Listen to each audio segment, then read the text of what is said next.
Sudah. Selamat siang kepada Bapak Dr. Anders Teguh Supriyanto, MPD.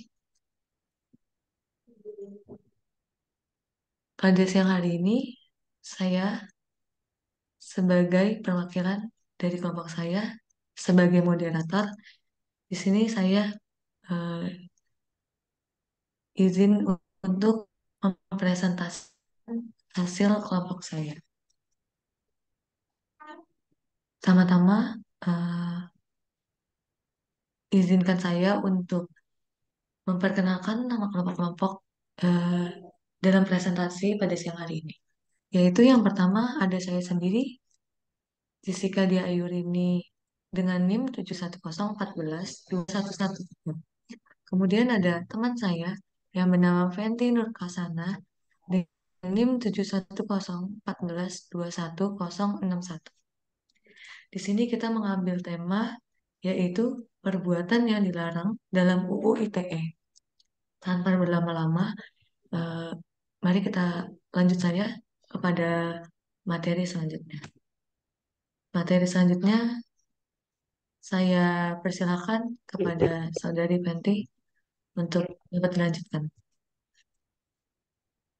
Baik, yang pertama ada apa itu UU ITE? UU ITE atau Undang-Undang Informasi dan Transaksi Elektronik adalah undang-undang yang mengatur mengenai informasi, transaksi elektronik, dan teknologi informasi secara umum. UU ITE pertama kali disahkan melalui UU Nomor 11 Tahun 2008, sebelum akhirnya direvisi dengan UU Nomor 19 Tahun 2016. Berdasarkan UU ITE, informasi elektronik adalah satu atau sekumpulan data elektronik termasuk, tetapi tidak terbatas pada tulisan, suara, gambar, peta, rancangan, foto, foto elektronik, data internet, surat elektronik, telegram, telekopi, atau sejenisnya yang telah diolah yang memiliki arti atau dapat dipahami oleh orang yang mampu memahaminya. Next.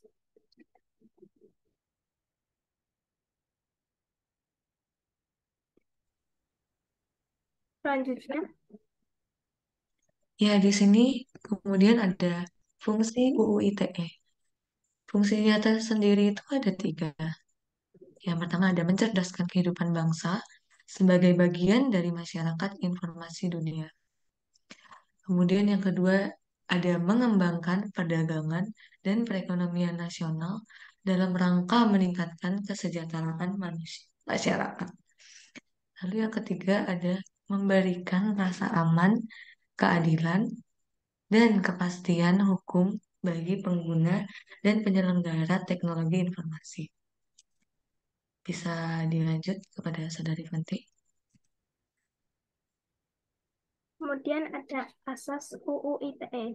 Yang pertama ada asas hati-hati, yang berarti para pihak yang bersangkutan harus memperhatikan segenap aspek yang berpotensi mendatangkan kerugian bagi dirinya maupun pihak lain dalam memanfaatkan teknologi informasi dan transaksi elektronik.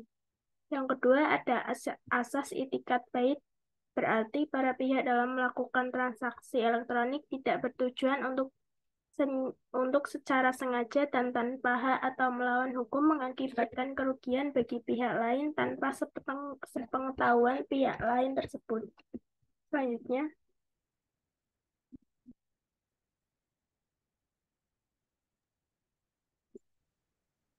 Ya, untuk slide selanjutnya saya ambil alih kembali. Di sini ada perbuatan yang dilarang, cybercrime. Dijelaskan pada bab 7 pasal 27 sampai 37. Yang pertama ada pasal 27, yaitu konten ilegal berupa konten asusila, perjudian, penghinaan, pemerasan. Lalu yang kedua itu ada pasal 28, berita bohong dan menyesatkan, sara, berita kebencian, dan permusuhan. Lalu yang ketiga ada pasal 29, yaitu ada ancaman kekerasan dan menakut-nakuti. Lalu yang keempat ada pasal 30, yaitu akses komputer pihak lain tanpa izin, cracking. Bisa dilanjut kepada saudari Fenty. Baik, selanjutnya yang kelima ada pasal 31 berupa penyadapan, perubahan, penghilangan informasi. Yang selanjutnya ada pasal 32 berupa pemindahan, perusakan, dan membuka informasi rahasia. Yang seterusnya ada pasal 33 berupa merusak sistem informasi, pasal 34 menyediakan sandi kode keras, dan yang terakhir pasal 35 berupa mengubah informasi elektronik dan membuatnya seolah-olah asli. Selanjutnya.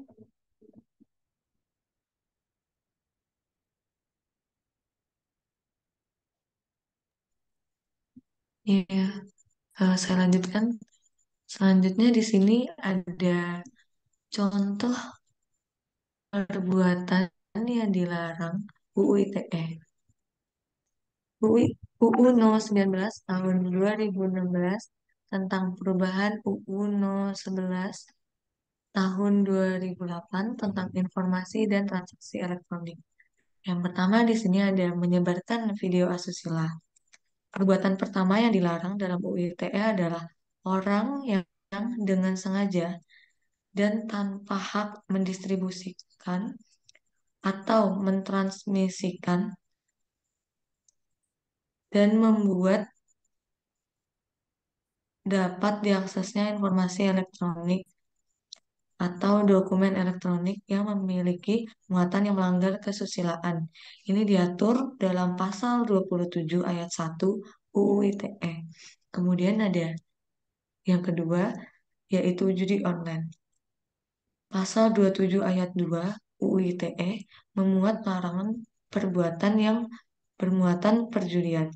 Hukuman untuk mereka yang melanggar adalah dipidana dengan pidana penjara paling lama 6 tahun atau dengan denda paling banyak 1 miliar rupiah. Kemudian di sini ada pencemaran nama baik. Pada pasal 27 ayat 3 UU ITE juga mengatur tentang pencemaran nama baik.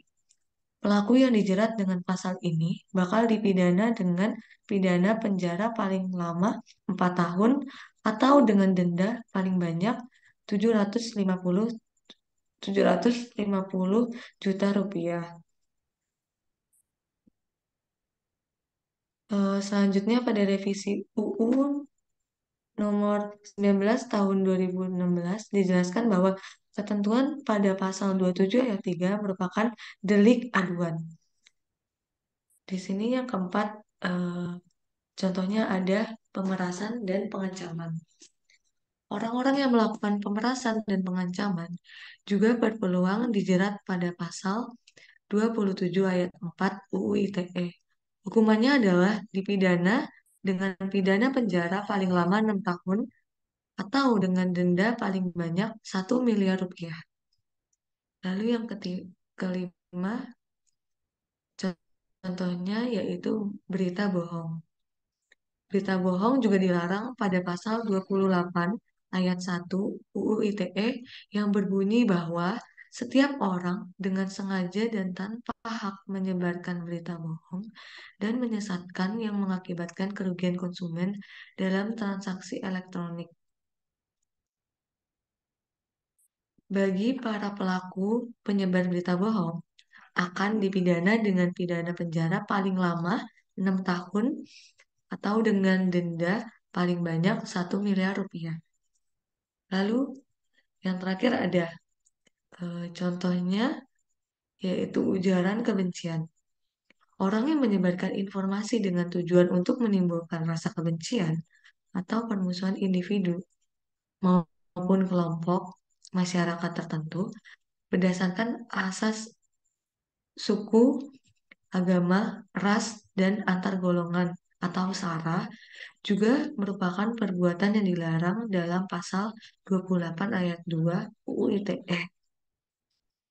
Hukuman pelaku ujaran kebencian sebagaimana dijelaskan pada pasal 28 ayat 2, yaitu akan dipidana dengan pidana penjara paling lama 6 tahun atau dengan denda paling banyak 1 miliar rupiah. Sekian dari kelompok saya. Kurang lebih ya mohon maaf. Terima kasih telah menonton. Terima kasih kepada Bapak Dr. Anders Teguh Supriyanto, MPD.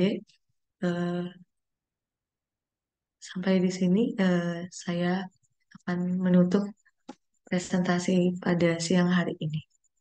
Terima kasih.